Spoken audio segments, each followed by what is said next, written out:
It's a great pleasure to be talking to somebody who's been very actively involved, not just with the Save Our Tiger campaign, but with many environmental campaigns. And her film, Bheed, has just been out in the recent past. I'm talking, of course, about Dia Mirza. And it's great to be joined by her right now. Dia, thank you so much for joining us. I'm just talking about a theme that you, of course, have been particularly closely involved with, and which was saving the tiger, something that I remember you being very actively involved in the campaigns with about 15 years ago, and the tiger is looking quite safe. So talk to us about the tiger and the other campaigns that you've been involved with. Thank you for having me, Vikram. It's always nice talking to you. I have a lot of credit to give you for the fact that I choose to give voice to many of the environment and, of course, wildlife campaigns in the country, because it was through you that I realized that there were a lot of good people doing good work, but it was being done in silos. And a vast majority of civil society was extremely disconnected from the need to improve environmental consciousness and do more. And you really set me off on a path, and I'm very happy to be on it.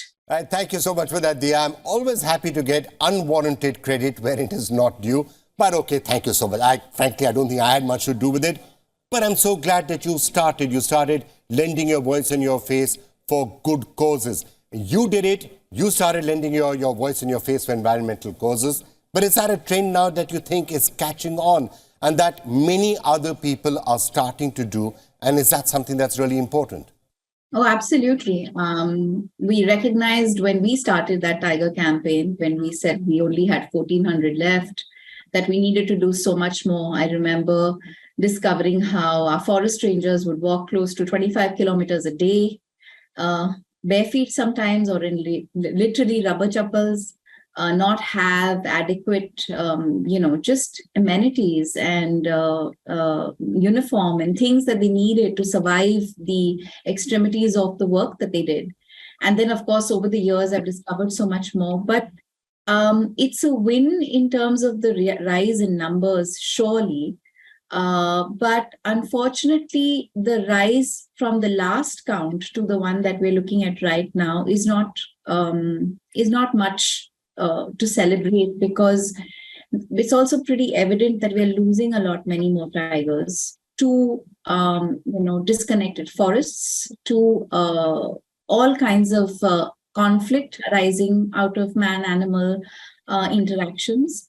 And we need to do a lot more to improve on that situation. Having said that, I think India is a great example of how a program like Project Tiger can not just secured habitats for tigers, but also secured biodiversity habitats for so many other species. And we always say that the tiger is the metaphor for all nature. So when we save our tigers, we're actually saving ourselves sources of fresh water and so much more that we need for our health and survival. Right. Now, when you're talking about numbers starting to plateau, is it that potentially we are starting to hit the carrying capacity for the habitat for the tiger and for many other animals? So you're going to have to figure out how do we create the habitats where more and more animals can actually thrive. Otherwise, you will hit a limit. You can't go on increasing the numbers without expanding the habitat. Yeah, that's the evidence that is coming forward. At least that's what all the scientists are saying.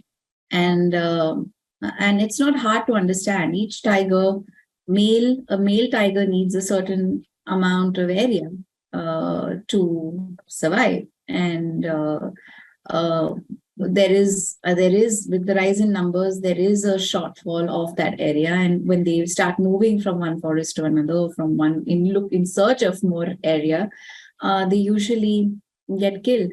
Recently, I was looking at something that Anish Andhiria was talking about, and he said that the Western Ghats were supposed to be like a prime forest area for tigers, but not anymore, because there's a lot of disconnection that is happening, and that's not helping.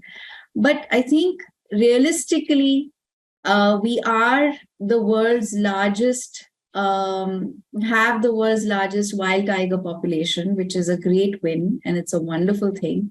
But we do need to consider how much more area we can give our tigers, and how, actually, more than just giving more areas, how can we better connect our forests and keep those connections, corridors secure?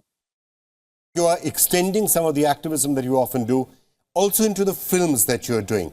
So speaking of Bheed, your latest film, it's about migrants and it's about their experience during COVID. Tell us a little bit about that. I feel like I'm on a path where all of my choices are aligned. I am fortunate enough to be a part of stories that really are focused on just improving, consciousness, helping people make better choices, but also kind of giving people the opportunity to discover the truth. And Bheed was a very brave film.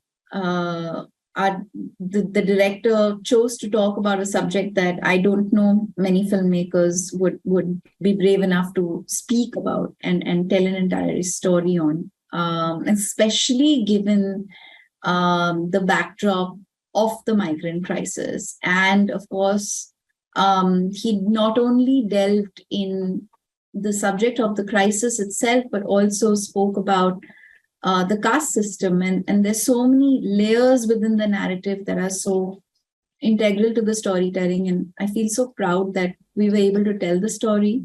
I feel like it's an academic film, Vikram. It's a film for the ages. People will look back at this story and learn a lot from it. But more than anything else, it was a call to conscience, and it's a deeply empathetic storytelling, and I'm very proud of it. All right, Dia, thanks a lot for joining us. Great chatting with you as always.